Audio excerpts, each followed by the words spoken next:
test, test.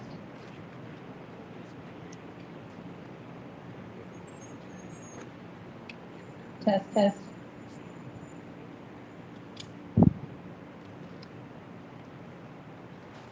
Test, test, testing, 1, 2, 3.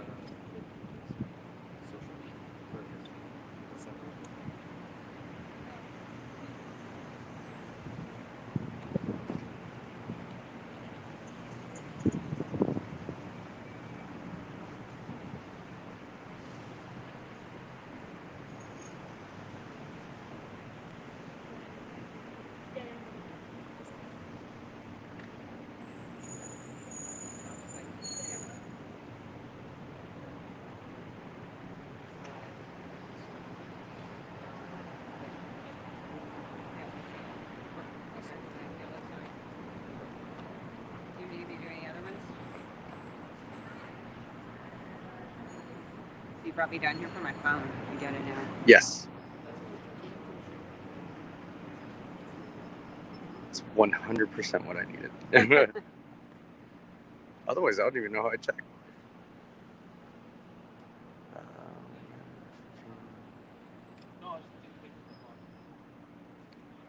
Oh.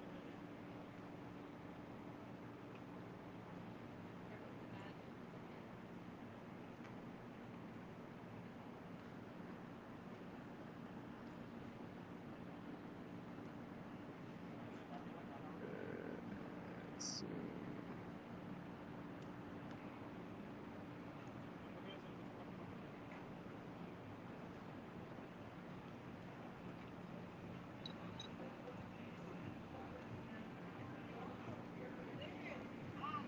So you can do that on Facebook and Instagram at the same time? Yeah, Facebook, Instagram, TikTok, YouTube, Twitter. All at the same time? Uh-huh. So, it's pretty cool. Yes. Yeah, it's a piece of software.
Let's see how long this actually takes to start.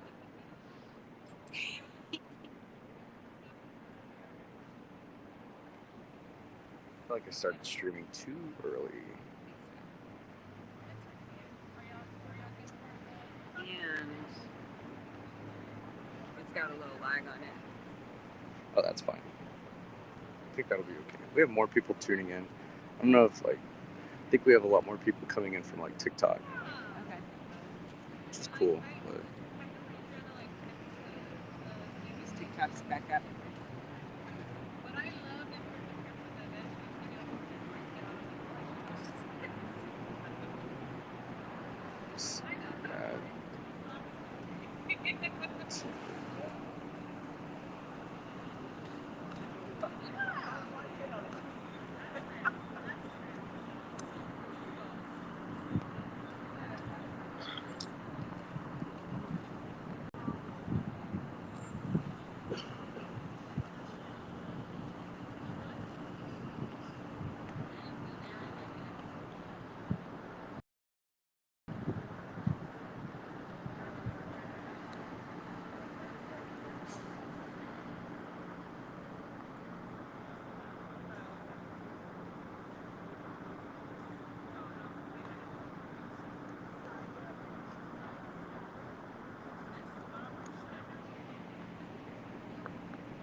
Good afternoon, everybody. Thank you for joining us. I'm Congressman Joaquin Castro and very proud to represent our hometown of San Antonio in the United States House of Representatives. And glad to be joined here by the Mayor of San Antonio, Ron Nirenberg, our two state senators, Jose Menendez and Roland Gutierrez, and also Luis Rodriguez, the head of the Hispanic Chamber here in San Antonio.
already costing $26, and the average new car costs around $50,000. Especially in a city where so many families rely on one car to get everybody to work and to school. This is an attack on hardworking families. This is why we're here. And the thing that really shocks me, before I turn this over to my colleague Roland Gutierrez, is that on Wednesday, the Texas legislature is going to be debating whether or not to give a $10,000 discount coupon to people's kids who are going to private schools. Oh, no. So they are working with the White House administration to give folks whose children are going to private schools a $10,000 discount. And on the other hand, they're looking for ways, their actions are going to increase the cost of living to the hardest working Americans and cost so many of them jobs. This is why we're here. This is why we need to stand up. I believe that they will relent to pressure. People need to call, people need to write, people need to protest. These are the reasons why we had the federal cuts that were made, the federal spending cuts were halted, and we need to talk about this as well. This is not what people signed up for. Unfortunately, they were warned and they didn't listen. But now my colleague Senator Roland Gutierrez. Thank you, Senator Menendez. Thank you, Congressman Castro and Mayor, for your leadership on this issue. You know, this is the most blatant racist attack on the Hispanic people that we've seen by any president in at least 100 years. And I mean that. Because not only are we seeing these horrible tariffs that are going to affect our nation, our largest trading partner, at least the state of Texas is concerned, but we're also seeing an attack on migrant communities that has kept our migrant community inside. It has kept them from going to work. It has kept them from going to the store. And these are the things that are the effects of a president who claims that he is good at doing business. I have yet to have someone from that White House explain to us how these tariffs are good for business. I want to bring it home to you. Just south of us, we have a company called Toyota. That company gets a product, a raw material product from Canada that transits through the United States, ends up in Mexico, comes back in the way of a chassis that comes over here from Monterrey. And that chassis builds that Toyota Tundra. That is NAFTA at work, USMCA, whatever you want to call it. That is that at work. Imagine the price of that car if these things continue beyond what this man has threatened. Imagine this. Yesterday I was at the grocery store. I didn't go to the one that I usually go to on Goliad and Military. I was over dropping my kid off in a different neighborhood. And I ran into a gentleman. He says, Senator Gutierrez, great that you're here. He says, Senator Menendez shops here. I was over here near the one on San Pedro and Olmos. And I got to talking to him. And then when I left that place, I spent over $300 on my groceries for 4 people. Imagine what it would cost a family of 4 just trying to make it when their regular grocery bill is $1,200 a month, and now they're looking at $1,400 a month because their produce has gone up so much. People just can't make it anymore. Estos aranceles van a quebrar la familia en Texas. Van a seguir haciendo que esa misma familia trabaje más y más para tratar de hacer el pan de cada día. Este presidente y sus acciones han hecho nada más que ser un pacto racista contra la gente hispana. Y eso no podemos aceptar y tenemos que luchar contra este presidente y sus acciones racistas. Thank you very much.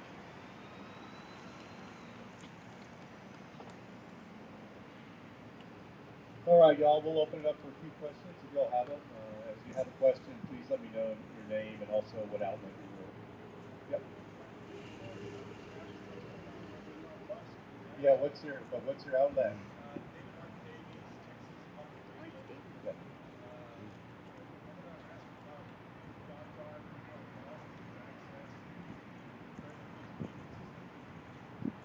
Well, the activity that I've seen Elon Musk and about 4 or 5 19 to 24-year-olds carry out to me seems illegal and needs to be stopped. and the Congress is working on doing that. Different lawsuits have been filed, as I understand, to prevent it. But it represents a kind of recklessness and lawlessness that's dangerous for the American people, and I think threatens national security as well. We don't know who these people are that are looking at American sensitive data and information and perhaps invading their privacy.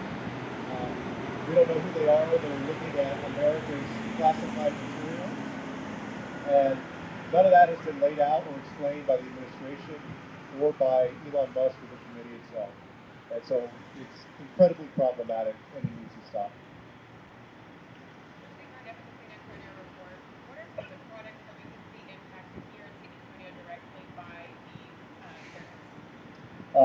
Anything with lumber or wood, cars, as Roland mentioned, Toyota, groceries generally. You know, there was discussion when the tariffs on Mexico were put forward or announced about things like avocado.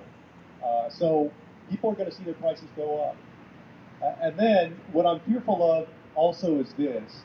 During the pandemic, there were some unscrupulous companies that took advantage of that moment to raise prices well beyond what was necessary, even to maintain their then current profit margin. In other words, they saw their profits go way, way, way, way up.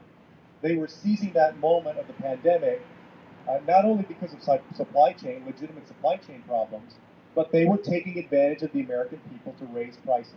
And Donald Trump has now given cover to unscrupulous companies who may do the same thing. A lot of the crude oil that comes out of Canada is processed in the U.S. That's eligible for that 25% tariff, which means you could see a 30 to 70% increase at the pump as well. So everything just about is eligible. If the gas and diesel costs more, that means anything that gets shipped is going to cost more.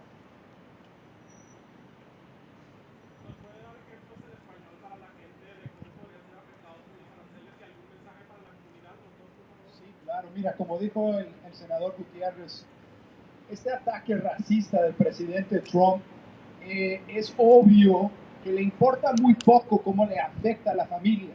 Si una familia va a tener que pagar 25% más para pagar la comida, el pan de cada día, la gasolina, un automóvil, todas las cosas que necesitan para vivir, ¿cómo piensan que van a poder hacer las cosas? ¿Quién les va a incrementar su salario 25%? Va a ser muy difícil. Dos puntos. El primer punto es que el 50% de lo que es la comida, las verduras, por decir, vienen de México. El mango, el tomate, el 50% de la verdura consumida en los Estados Unidos viene de México. Eso es algo increíble. Otro punto y su ataque hacia la gente, a los migrantes aquí en los Estados Unidos. 5% de la gente que está elegible de trabajar en los Estados Unidos son migrantes. Pagan, en el 2022 pagaron 96 billones de dólares de impuestos a los Estados Unidos. Así es que nosotros tenemos que saber que lo que dice este señor no coincide con la realidad, porque ya sabemos que es un mentiroso, pero el pueblo lo tiene que saber. Este señor nos va a decir lo que le da la gana. Al fin del día, lo que está sucediendo es que está afectando familias directamente, en una manera muy directa y muy seria. Y para la gente lo habló un poquito, pero los que tienen miedo a salir por lo que se dice que está pasando y ahora se tienen que preparar para pagar más, ¿qué quisieran decirles? Quisiera decirles que no tengan miedo, pero cada día yo tengo miedo por ellos, porque este señor no ha hecho nada, no está haciendo redades en los empleos, pero está yendo a las tiendas, al Home Depot, ves a ICE officers, ve a las taquerías y ves a ICE officers, vas a los departamentos y los ves nomás tratando de buscar a ver quién se parece como un hispano. Para todos los hispanos que están en los Estados Unidos, yo y mis colegas aquí, que también nos parecemos o hablamos como hispanos, todos tienen que tener un miedo que un oficial te va a parar y te va a pedir por tus papeles. Nada de eso es productivo para un país y nada de eso es productivo para un presidente que quiere sacar un país adelante. También tienen que saber que si alguien te toca la puerta, no le tienes que abrir la puerta. Si no tienen una orden del juez para investigar, no tienen que abrirle la puerta. Si vas al hospital y te preguntan, ¿eres ciudadano? No tienes que responder. Tienen derechos y tienen que asesorarse de cuáles son sus derechos. All right, two more if we have them. Yep.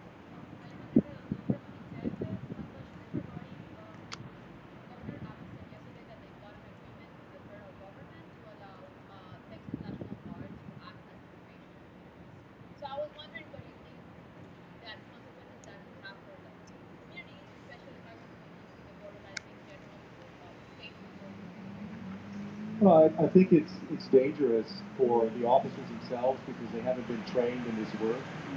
It's not what they signed up for. Unfortunately, Governor Abbott, over the years, just as Donald Trump has used the border and immigration as the #1 boogeyman issue to create fear, to incite resentment, to turn people against each other. And so I had not seen his order or his description of what he's going to allow, and I will take a look at it. But Operation Lone Star itself, there were many deaths because of it. There were several suicides because of it, and it's very questionable how effective it was.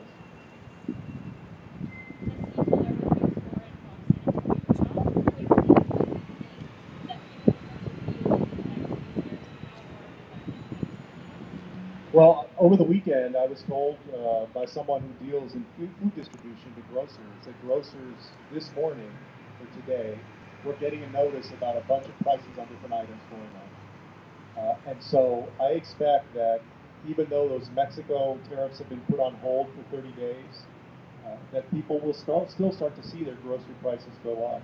And remember, there's still significant tariffs on Canada and on China. So Canada and China are our #2 and #3 trading partners for the United States, and Mexico is our #1 trading partner. And so I think they're going to start to feel even more economic pain at a time when people's budgets are already stretched thin.